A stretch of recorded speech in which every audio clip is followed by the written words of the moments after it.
Después de 4 días de búsqueda, la Guardia Costera de Estados Unidos estimó que el submarino Titán, que pretendía explorar los restos del Titanic, habría implosionado. Y la compañía que programó el viaje, Ocean Gates Expeditions, apunta a que los 5 viajeros estarían muertos, incluido Stockton Rush, el fundador y director ejecutivo de la empresa. Las autoridades encontraron escombros en el área de rastreo en el fondo del Océano Atlántico Norte y creen que serían los restos del sumergible. De igual manera, las provisiones de oxígeno dentro de la nave se calculaban para 96 horas, un tiempo que se agotó en la mañana del jueves, justo antes de los hallazgos. Por eso la Guardia es escéptica, incluso en que puedan encontrar los cadáveres. Estos fueron algunos de los detalles que revelaron. This morning, an ROV, or remote operated vehicle. Esta mañana un vehículo operado por control remoto del buque Horizon Arctic descubrió el cono de la cola del sumergible Titán, aproximadamente a 1.600 pies de la proa del Titanic en el fondo del mar. From the bow of the Titanic on the seafloor. The ROV. Posteriormente se encontraron escombros adicionales. Additional debris. In consultation with experts from within the Unified. En consulta con expertos del Comando Unificado, los escombros son consistentes con la pérdida catastrófica de la cámara de presión. Of the pressure chamber. Así, los 5 tripulantes que pagaron $250.000 por el viaje terminaron en el peor de los escenarios, lo que abre la pregunta de cuánto están dispuestos a pagar los multimillonarios por un turismo extremo, que es nuestro tema del día. Sin embargo, no podemos comenzar este debate sin hacer hincapié en el amplio despliegue mediático y de recursos en la búsqueda que ha tenido esta operación, en contraste con la tragedia de los más de 500 migrantes en las costas de Grecia que intentaba llegar de Libia a Italia y donde aún cientos de personas siguen desaparecidas luego del naufragio de su embarcación, porque llama más la atención una tragedia que la otra.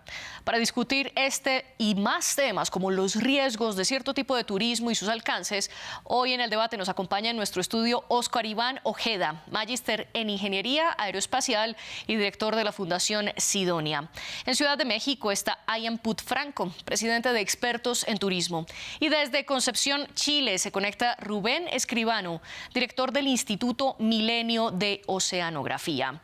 A ellos les doy la bienvenida y a ustedes nuestra audiencia. Los invito a que dejen sus comentarios y preguntas en las redes sociales con el numeral El Debate F24. Estamos en Twitter, Facebook e Instagram como @France24_ES. Y a mí me encuentran en Twitter como @MariaClaguirre. Además, quiero saludar a quienes escuchan este debate en podcast a través de las plataformas de Apple Podcast, Spotify, Deezer y TuneIn. Para comenzar, le doy la bienvenida a Rubén Escribano. Rubén, gracias por acompañarnos y empecemos por la pregunta que nos hace tener este debate y es ¿qué está ocurriendo, o por lo menos de lo que se sabe, que ha pasado con el sumergible Titán? Hola, buenas tardes desde Chile, desde Concepción. Muchas gracias por la invitación, encantado de colaborar. Sí, bueno, era lo que temíamos, ¿no? Que esta nave, este submarino, aparentemente no resistió la presión a que estaba sometida a cerca de 4.000 metros de profundidad. Digamos que la estructura estaban en sus límites de diseño para resistir una tremenda presión que ejerce el agua, la columna de agua sobre cualquier artefacto que esté en esa condición, en ese ambiente. Así que aparentemente ocurrió un evento catastrófico, quizás una falla de material, una fisura en el casco, que gatilló, digamos, aparentemente esta implosión, ¿no es cierto?, el aplastamiento por la presión de esta nave. Usted habla de los límites en el diseño y los llama así específicamente, y es que ha habido 2 discusiones que quiero que usted nos ponga en contexto. Por un lado, se ha criticado que este sumergible Titán se manejara sobre todo con un control de videojuegos y por el otro lado, las características que tenía, pues estaba fabricado con fibra de carbono y titanio. ¿Qué tan resistente es esto, sobre todo cuando estamos a más de 3.000 metros en la profundidad con toda la presión que hace el agua? Bueno, es un ambiente extremo, la presión realmente es tremendamente, y es una fuerza muy, muy grande. Sin embargo, estos aparatos están construidos con suficiente tecnología para resistir las altas presiones, ¿ya? Yo conozco estos aparatos, yo estuve en una inmersión similar a 7.500 metros de profundidad con un equipo similar y sé que hay bastante seguridad en estas naves. Sin embargo, un evento catastrófico ocurre posiblemente porque hubo alguna falla en algún material, en alguna fisura, algo que es un accidente, ¿no? No es que el equipo esté siempre en alto riesgo. En este caso creo que fue un accidente, una falla que no estaba, digamos, en los cálculos de la ingeniería del equipo.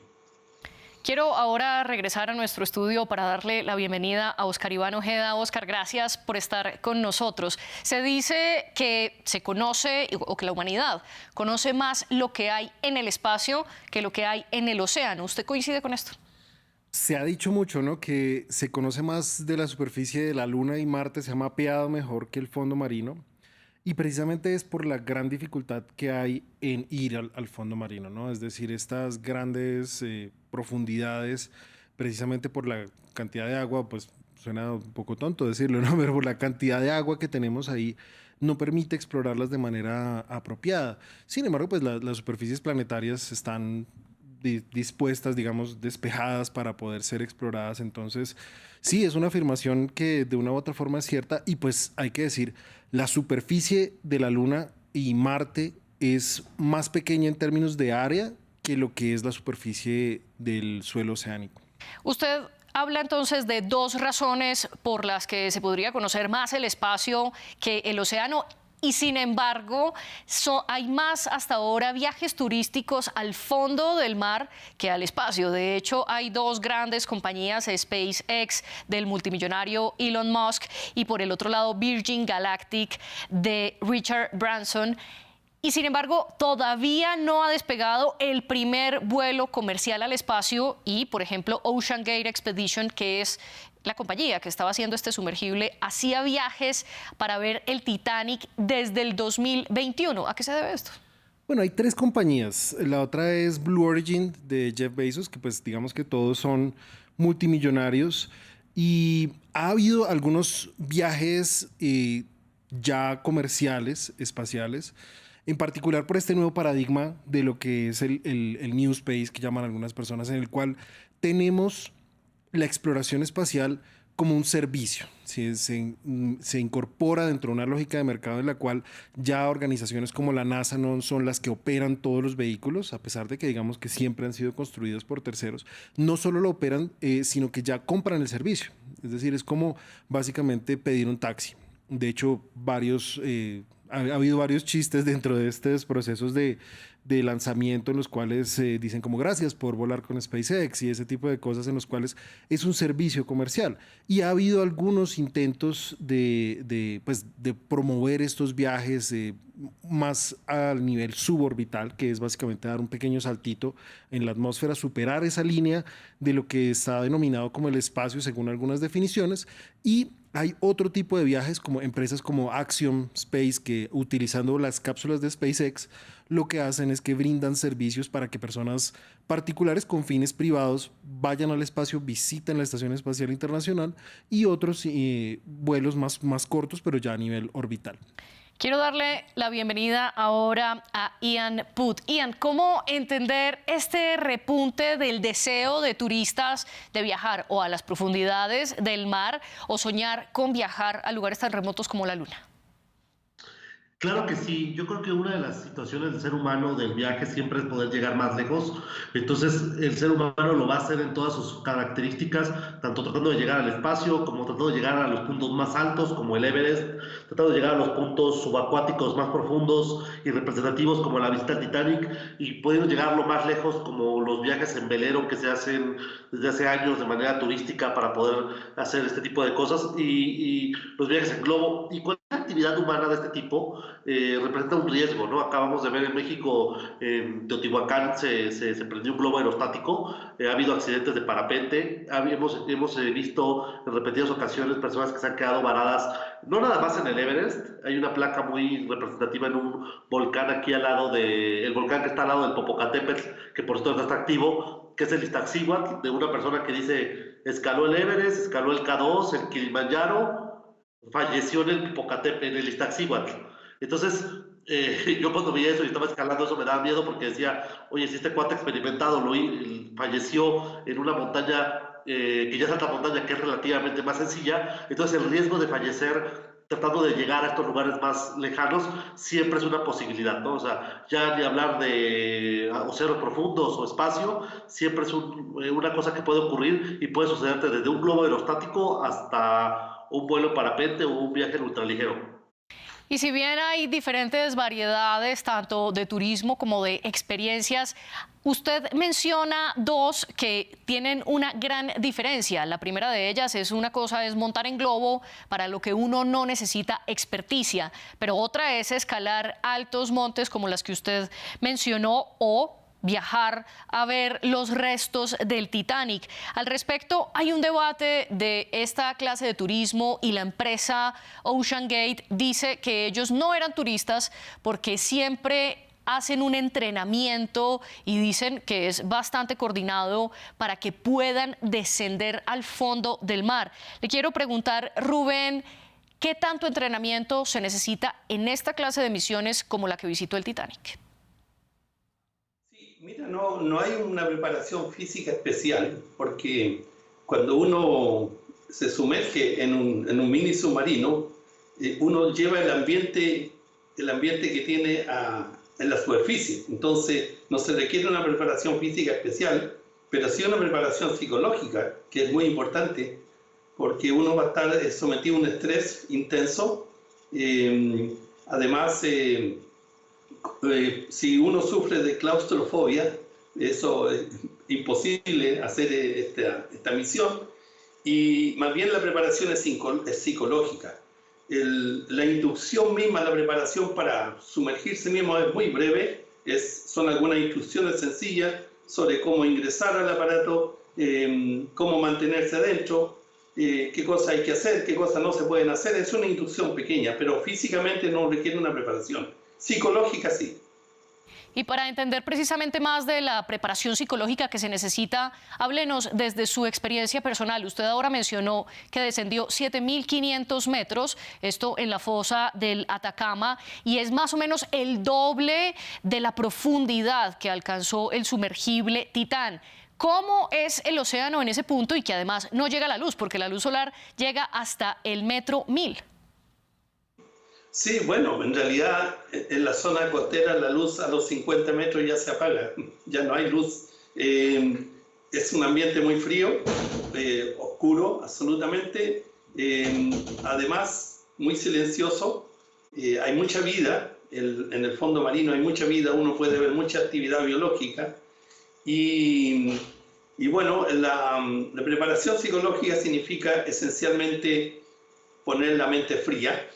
Una vez que uno toma la decisión de sumergirse, asumir todo lo que significa y mantener la calma, mantener la cabeza muy fría, muy calma desde el principio hasta el final. Eso es esencialmente.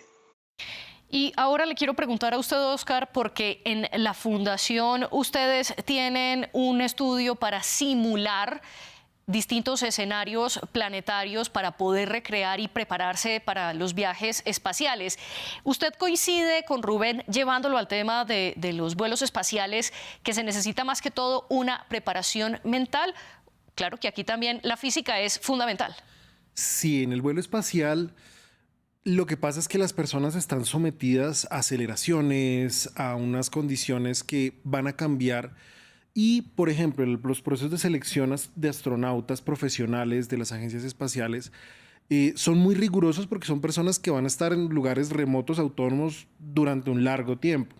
Y no queremos que estas personas tengan problemas de salud mientras están a bordo.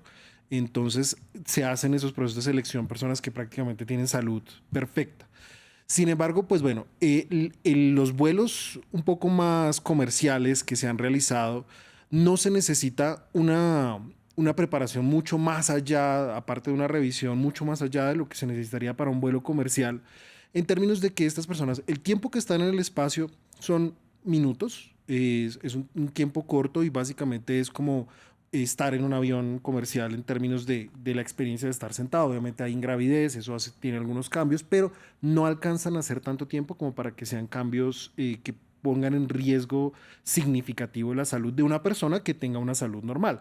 De hecho, hay personas de edad avanzada que han tenido la oportunidad de volar con Blue Origin y ya en la parte psicológica, en los vuelos prolongados, en las personas que han ido como turistas a la Estación Espacial Internacional, en ocasiones anteriores, multimillonarios que pagan decenas de millones de dólares por estar unos días en la estación espacial, ya hay un entrenamiento, también la parte operativa, de cómo voy a comportarme yo, qué puedo hacer, qué puedo no hacer, qué tipo de cosas se esperan de mí como tripulante, cómo actuar en caso de una emergencia. Y precisamente aquí en la estación que tenemos para simular este tipo de cosas en Colombia, la idea es que queremos explorar esa parte mental del confinamiento en misiones de larga duración. Le quiero preguntar, usted menciona que sí se necesita cierta preparación, aunque es diferente y que varía dependiendo de si el viaje va a ser de larga duración. Y menciona que ha habido turistas o personas civiles, por decirlo así, que han viajado a la Estación Espacial Internacional. ¿Desde cuándo se conoce esta versión comercial de los vuelos aéreos espaciales? Es en realidad ya un tema de largo aliento. De hecho, desde el principio de los 2000, ha habido este interés de personas que, bueno, yo quiero participar de este vuelo. En este momento también hay cápsulas rusas, las Soyuz, que permiten llevar personas a la Estación Espacial Internacional en conjunto con las cápsulas Dragon de SpaceX.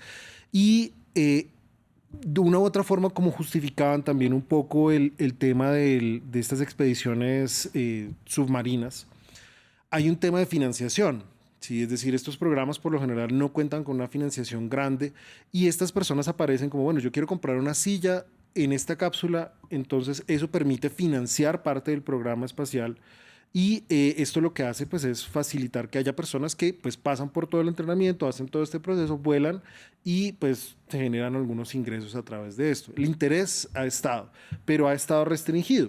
Y de una u otra forma lo que buscan es democratizar este acceso al espacio con estos nuevos vuelos, que aún así pues $250.000 es complejo, pero pues ya no son millones de dólares. Sí, pero yo creo que ahí la palabra democratizar quizás esté dentro del debate. Le quiero preguntar a Ian si dentro de este turismo en el océano o en el espacio hay algún plan actualmente que contemple la capacitación de las personas que van a hacer estos viajes, una capacitación tanto física como mental.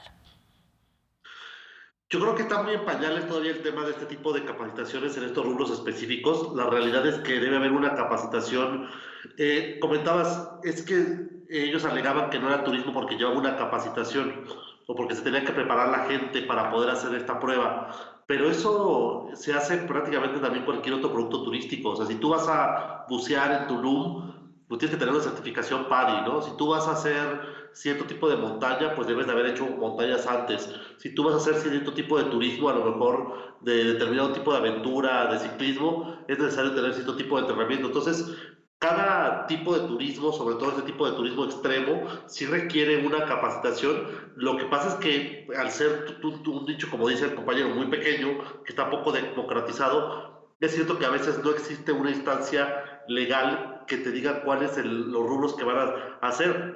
Sobre todo en este caso, que tengo entendido que están incluso creo que en aguas internacionales, será muy difícil ver a qué país, por ejemplo, en mi país existe la Secretaría de Turismo en México, a través de cierto tipo de capacitaciones para guías de turistas de turismo de aventura, pero ya hablar de un turismo espacial en donde es ya difícil saber qué legislación le aplica a cada país o en aguas internacionales, esto se complica bastante, ¿no? Entonces es muy difícil decir cuáles serán los puntos ABC que tendrán que tener mínimos para poder realizar este tipo de aventura o de este tipo de realización de actividad turística.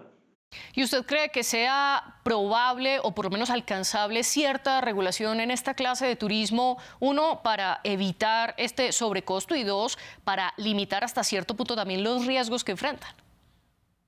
Yo creo que es muy complicado, porque incluso en industrias más avanzadas, lo vimos por ejemplo ahorita el tema de, por ejemplo, la aviación es bastante complicada, porque cuando hablamos de aviación, y volvemos al ejemplo de los globos aerostáticos, es que no tener la regulación o sí o no, pues sí, una cosa es operar un ultraligero, otra cosa es un globo aerostático, otra cosa es un ala delta, otra cosa es incluso, entonces a veces es tan complicado porque sería regular todos los tipos de turismo y los que se nos vayan a ocurrir nuevos, ¿no?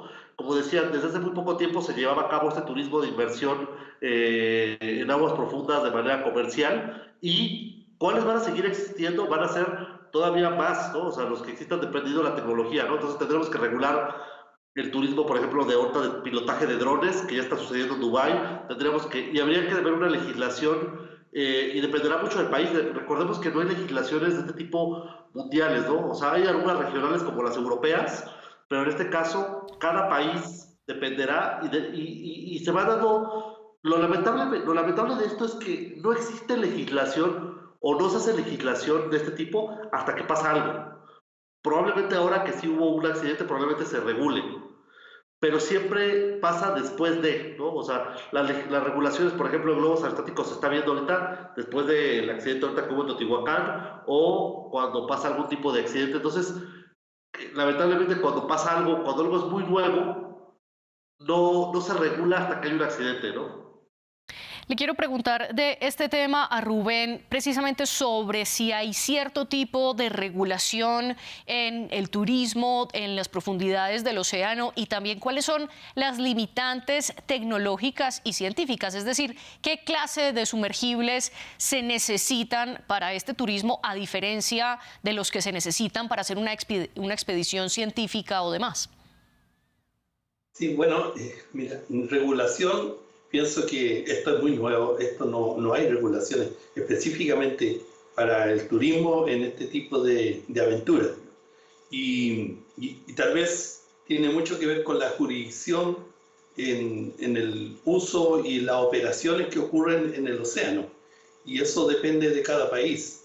En muchos países normalmente esto está controlado por la Marina, la Armada o la Navy, y en ese caso son ellos quienes tienen la jurisdicción o la tuición sobre controlar de alguna manera las operaciones, pero no específicamente dirigida al turismo. Ahora, la característica para este tipo de inmersiones en aguas muy profundas, estamos hablando de una tecnología de alto costo, de mucho costo porque se requieren materiales muy especiales como el titanio, que tiene un elevado costo, y el diseño mismo también requiere mucha ingeniería, mucha tecnología. Entonces, imposible pensar que por ahora, digamos, esta tecnología esté al alcance de cualquier persona. Por eso el costo es demasiado alto para cualquier persona que quiera hacer turismo de este nivel, a estas profundidades. Digamos, los submarinos convencionales normalmente pueden llegar a los 500, 600 metros. Ese es un submarino convencional, un submarino de guerra. Pero aquí estamos hablando de profundidades mayores a 1000 metros, o sea, 100 veces la presión que se ejerce en la superficie del mar. Entonces, esto realmente es de alto costo y de una tecnología muy, muy sofisticada que no está al alcance de cualquier país siquiera. Nosotros en Chile, por ejemplo, no tenemos recursos ni tecnología para poder diseñar aparatos de este nivel. Y si es que podemos hacer investigación científica en agua muy profunda, necesitamos la colaboración internacional. Necesitamos el apoyo de países desarrollados que puedan proveer los recursos y la tecnología para este tipo de operaciones. En nuestros países aún no existe, digamos, el desarrollo suficiente para poder diseñar estas naves. Un alto precio y una tecnología bastante avanzada que muchos países como Chile no tienen. Son algunas de las dos características necesarias para estos viajes turísticos en el fondo del mar. Teniendo en cuenta estas dificultades, ¿para usted es polémico que haya turismo comercial como el de Titán para viajar al Titanic, sobre todo sabiendo que se utilizan esos recursos para que 5 personas vean cómo quedó el Titanic? Sí, en mi opinión, esto nosotros por lo menos lo vemos desde el punto de vista científico, asumimos riesgo, pero siempre con un margen de seguridad bastante alto.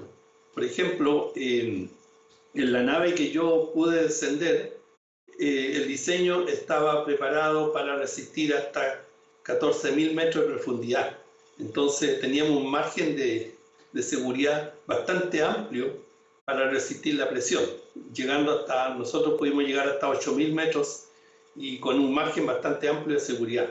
Entonces, en el ámbito científico, la seguridad de las personas es fundamental. O sea, no se realiza ninguna misión si no hay 100% de seguridad y un margen de seguridad amplio y además sistemas redundantes, que hablamos nosotros, sistemas que permiten resolver cualquier emergencia a través de varios mecanismos. Entonces, en el área turística yo desconozco realmente si es que existen esos niveles de seguridad, esos márgenes de seguridad que al menos nosotros utilizamos en la exploración científica. Oscar, le devuelvo a usted la pregunta. ¿Usted considera polémico o absolutamente normal que haya viajes comerciales y que se dedique tantos recursos y tanta tecnología y tanta ciencia para que privados viajen al espacio? Pues hay una primera acotación, digamos, con respecto a lo que veníamos diciendo, y es que tristemente las regulaciones se escriben con sangre, ¿no? Es un dicho que hay, y es cierto. Por ejemplo, la aviación comercial, básicamente en este momento estamos en un punto en el que uno puede entrar a una página web, comprar un tiquete a cualquier lugar del mundo, pues obviamente si uno tiene el dinero, y casi con certeza uno sabe que uno va a llegar al otro lado del mundo. Es difícil que lleguemos a un punto así, y no es por ser pesimista. Yo, como, pues, digamos, apasionado del tema espacial, además de que es mi campo, me encantaría ver una gran cantidad de desarrollos aeroespaciales, pero hay que entender que acá estamos hablando de un evento, un lanzamiento de un cohete por la misma naturaleza es supremamente energético, es órdenes de magnitud más grande que lo que se hace normalmente, digamos, en un proceso de aviación, y llegar a controlar eso de una manera apropiada va a tomar mucho tiempo. Posiblemente en el futuro, no quiero ser, digamos, pesimista de que no lo veamos. Y en este momento, un poco lo que mencionaba acerca de la financiación, ¿sí? Es decir, podemos decir que parte de esto se financie con recursos que vengan de estas expediciones. Puede ser una respuesta, pero lo más importante es que la gente tenga claridad de los riesgos. De pronto, los lanzamientos de cohetes pueden ser un poco más regulados por el entorno en el que se desarrollan, por los permisos que se tienen que solicitar para poder lanzarlos, porque hay unas aprobaciones, pero es importante que la gente entienda que sea lo que sea, estos son vehículos experimentales, que hay riesgos y que esto no es rutinario. Entonces, más que controversial, yo diría que es importante que esta industria le muestre a la gente qué es lo que está pasando, no de pronto, como lo hizo esta empresa, decir, parte del riesgo es que te puedes morir, que pues parte de lo divertido, perdón, es que te puedes morir, que la verdad no es atractivo en el sentido de que es importante que la gente tenga riesgos controlados. Sí, hay astronautas de carrera que van a volver a la Luna, que con todos los riesgos que esto conlleva, pero precisamente por eso es que el viaje espacial tripulado es tan demorado, ¿sí? Porque tenemos que seguir unos pasos para poder llegar allá. Sin embargo, sí hay una clase de viaje que puede ser más fácil de hacer y una clase de turismo que puede sonar más cotidiano, pero que aún implica demasiados riesgos. Recientemente se conoció que la compañía alemana Wandermut está ofreciendo viajes de trekking, es decir, caminatas por la selva, y las está ofreciendo sobre todo para turistas europeos y que atraviesen uno de los puntos migratorios más mortíferos del planeta, que es el tapón del Darién, que comunica a Colombia con Panamá y que en este momento es una de las rutas más utilizadas en América para llegar a Estados Unidos. Y sin embargo, esta empresa alemana lo está convirtiendo en un viaje turístico. ¿Usted qué opina al respecto, Ian? Pues yo creo que todo ese tema de los riesgos es también forma parte de un turismo negro que la gente siempre va a buscar hacer. Como dice por ahí, si no genera riesgos, si no genera adrenalina, es algo que a la gente no le gusta. O sea, hay un público para ese tipo de cosas. En México hay una cosa que se llama experiencia migrante, que si, no se hace en la frontera de México-Estados Unidos, pero se hace una cosa parecida en la cual tú pagas para ser un migrante por una noche, lo hacen en Hidalgo y simulan ser policías, simulan ser la migración, simulan ser los mismos narcos y los coyotes que son los que los agarran y los medios jalonean, y eso obedece también a un tema de riesgo. Quería retomar tantito el tema de lo que decías, que si vale la pena invertir tantos recursos. Esa es una cosa que ya había yo rebancado en un texto que hice en una revista. Nada más pongo como un tema importante. El primer viaje internacional que se dio fue hace más de 100 años, en un avión, en un aeródromo que despegó de una ciudad cerca de Londres a un poblado cerca de París. Solamente había un pasajero y ese fue el primer vuelo internacional del mundo. Obviamente un millonario que tenía mucho dinero que quería hacer este viaje. Y a lo que voy con todo esto es, así empiezan los viajes comerciales. O sea, hace 100 años una sola persona podía volar de un país a otro, y ahora los vuelos comerciales tienen millones de personas. Hoy solamente un grupo pequeño puede volar al espacio, pero dentro de 100 años van a ser muchas personas las que lo van a poder hacer. Hoy a lo mejor hay 3, 4 personas que viajan, o 5, a las profundidades del agua, pero el día de mañana, cuando la tecnología lo supere, a lo mejor también lo van a poder hacer submarinos con mayor capacidad. Sí. O sea, lo que voy con todo eso es que se democratiza. No podemos decir que es ocioso, más bien es experimental, y al principio es lógico que no nada más las élites lo hagan, pero algo que fue tan elitista como fue volar en los años, hace 100 años, hoy es una cosa que es súper recurrente, ¿no? En cuanto a los riesgos, por eso la misma gente sigue practicando este tipo de deportes, y por eso hay un turismo, ¿no? Si la gente no buscara esos riesgos, pues hay un tipo de turismo más tranquilo, ¿no? Vas al turismo sol y playa, el turismo, pero precisamente por eso que la gente está buscando experiencias genuinas, únicas. Vi el otro día una chica que fue a pasar Año Nuevo en una aldea de caníbales. Entonces, este tipo de locaciones o de cosas extremas, pues la gente las busca porque son lugares, volvemos a lo mismo, el ser humano siempre va a buscar llegar a donde muy pocos seres humanos hayan llegado, o a donde nadie haya llegado, ¿no? Esa es la parte de la búsqueda de llegar más lejos del ser humano, ¿no? Y antes de tocar y concluir con esta parte que usted habla de la democratización a través de las élites, muy brevemente, ¿qué tan amplio es este turismo negro del que usted habla en el mundo? Pues es un turismo igual de nicho, ¿no? Te tiene que gustar. O sea, no todo el mundo le gusta creer que se va a morir, ¿no? O sea, pero yo que he hecho 2 que 3 actividades ecoturísticas, muchas me hacen firmar, oye, si cuando he hecho rápidos, cuando he hecho rappel, cuando he hecho tema de buceo, te haces firmar. O sea, sí, si claro, pasa algo, la empresa no es responsable porque son temas, es más, ni mi seguro, los seguros de gastos médicos que tenemos no nos cubren si hacemos una actividad de riesgo, ¿no? Entonces, ahora, turismo negro más fuerte, ¿no? Por ejemplo, como ir a Chernobyl o como cosas que son más riesgosas, sí, pues es un nicho pequeño todavía, ¿no? Incluso hay cosas que yo mismo diría, esto no, porque como que quererme morir de cáncer por ir a Chernobyl es una cosa que no me gustaría, ¿no? Rubén, su idea para concluir, ¿usted considera que estos viajes que hoy por hoy pertenecen a las élites ayudan a democratizar lo que quizás luego se pueda volver algo más comercial para explorar los océanos? Sí, mira, pienso que aún estamos muy lejos de eso.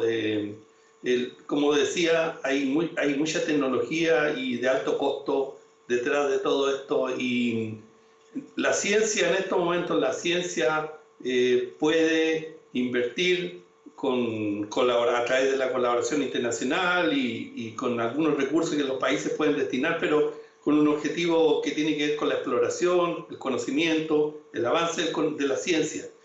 Pero de ahí a transformarlo esto en algo turístico, pienso que tienen que pasar muchos años, como decían colegas de México, esto puede que de aquí a 100 años más podemos tener, digamos, es una tecnología de carácter masivo que permite el acceso, digamos, al público común, digamos, que de ingresos medios o ingresos bajos, que Claro. puede hacer estas exploraciones. Pero por ahora esto está muy restringido, digamos, una gran inversión que se hace o con fines científicos exploratorios por parte de los países y con algún elite de mucho dinero que pueda darse este gusto, pero con este riesgo tremendo que ya vemos lo que significa, lo que puede implicar.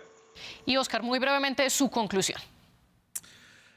Sinceramente creo que es importante que se den estos procesos de investigación, que la gente sea consciente de los riesgos, que sea consciente de que es importante explorar. Alguien mencionaba en redes sociales que una cosa más allá de las muertes, por supuesto, lamentable, es que esto puede llegar a retrasar otros procesos. Entonces es importante que las empresas, procesos de investigación, procesos de personas que, como decíamos, que esto entre a que más personas intenten regular, intenten prohibir este tipo de actividades. Y lo cierto es que desde la técnica, si se hace bien, los riesgos se mitigan. Como decía el profesor Rubén, ellos bajaron a 7.000 metros Sí. en un sumergible de 14.000. Entonces, en ese sentido, si tenemos claros los límites, si podemos hacer las cosas, podemos explorar esos lugares, ir al espacio, visitar la Luna, visitar Marte, crear una comunidad en esos entornos, pero sí es importante que no subestimemos estos procesos, que entendamos que hay riesgos siempre inherentes y que sigamos adelante. Bueno, que sigamos adelante entonces es un poco el llamado de nuestros invitados, Oscar Iván Ojeda, Ian Put-Franco y Rubén Escribano. Gracias por acompañarnos aquí en el debate y a ustedes, gracias por sintonizarnos. La producción estuvo a cargo de Andrés Doncel y la de los invitados a cargo de Tania Herrera. Sigan con nosotros.